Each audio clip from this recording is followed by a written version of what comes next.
জন্মদিনে ভক্তদের ভালোবাসায় সিক্ত লিওনেল। না, মেসি বিশ্বকাপ রেখে নিজে উপস্থিত হননি ঢাকায়, তবে সমর্থকদের উৎসবে তাতে ভাটা পড়েনি মোটেও।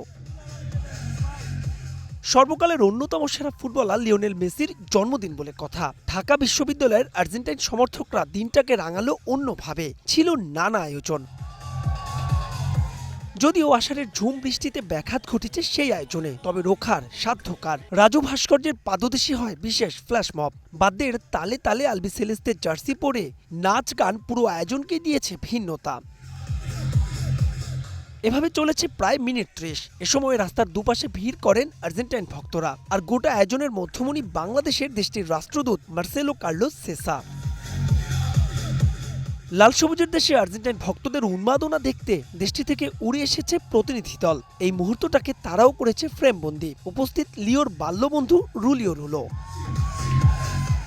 মেসি আর তার আর্জেন্টিনার ফুটবল হাজার কিলোমিটারের দূরত্ব ঘুচিয়ে ঢাকা আর বুয়েন্স এইরেসকে বেঁধেছে এক সুতোয়। সমর্থকদের লিওকে দেয়া এমন উপহার নিশ্চয়ই পৌঁছে যাবে তার কানেও। মাহবুব রিমন, স্টার প্লে, ঢাকা।